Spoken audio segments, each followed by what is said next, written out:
Well, there'd be surprise, I suppose, at Tomás O'Leary going from number one Irish scrum half about a year and a half ago and picked for the Lions to now not making the World Cup squad, not even being one of the three.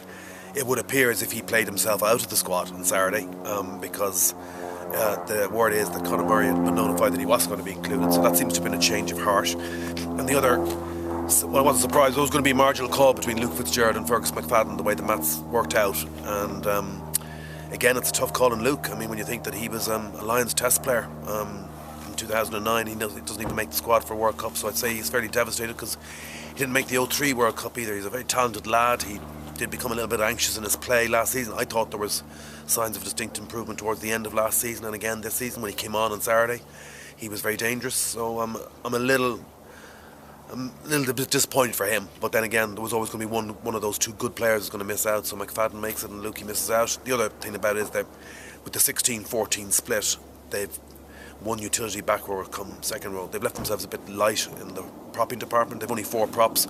A lot of other squads will pick 5.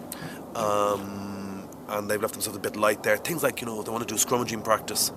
No prop would want to get a limp out there. They won't be able to do live scrummaging. Things like that. They're just a bit light there. But then Ireland aren't exactly over-encumbered with quality world-class props at the moment. So if you don't have them, I suppose don't bring them. And if he brought 5 props, 3 hookers and 3 scrum halves, it effectively meant he would have been picking every match day 22 from 26 because 4 players would have been automatically surplus to requirements. And do you think he's got a good balance of youth and experience in the squad? I think that's one good thing about Conor Murray's inclusion, actually.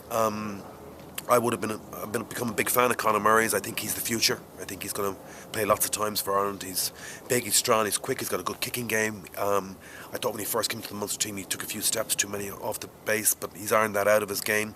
Perhaps he's been watching Peter Stringer, I don't know, who's also been, for some bizarre reason, completely forgotten about. But I think Murray's good from that point of view, and there's McFadden in there.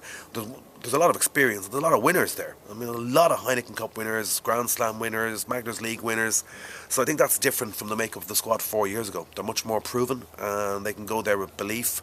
And of course, for a lot of them, not least Brian O'Driscoll, Paul O'Connell, Ronan O'Gara, a bunch of them, it's probably their last World Cup, certainly Dricko's and a few more. So David Wallace and others, and they'll want to make a mark. They want to pick their form up, but I think they will. I don't think the results so far signify this is a revisit of 07. I don't think the squad isn't that bad a nick. And the other big difference, I think, is that this squad will be used. You will see the vast majority of that 30 players playing in the pool stages. And what will be the biggest challenges for Declan Kidney once they get to New Zealand? Beating Australia, that'll be the biggest challenge.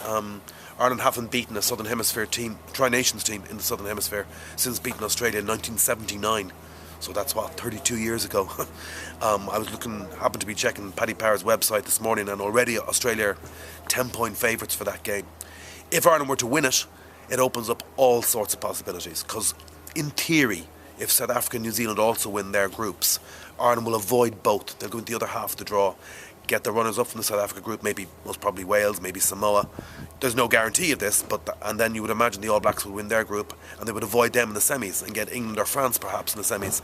So that opens up an awful lot more possibilities if they beat Australia. It's a massive game, the biggest game the majority of the squad will have faced in their careers, bar maybe the Grand Slam finale against Wales. But it's a massive game. If they can win that, then lots of horizons are open. The odds are that they won't. It's just a difficult thing to do. Australia are very good at the moment. Magnificent back row, magnificent half-backs. The Queensland Reds side by providing the core of the team that won the Super 15. A really good coach. But you never know. A wet night in Eden Park. Johnny Sexton and/or Ronan O'Gara up against Quade Cooper in a bit of a kicking duel. I know who I'd back then. You never know, it's possible. If not, then it comes down to an arm wrestle with the Italians in the last game in Dunedin, most probably for a place in the quarterfinals. Italy nearly beat us in Rome last year. They'll be targeting that game in a major way.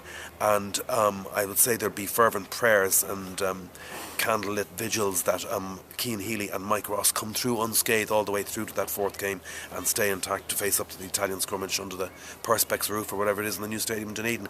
Most probably quarterfinals would be about par. Less than that would be a crushing disappointment. Beyond that would be wonderful.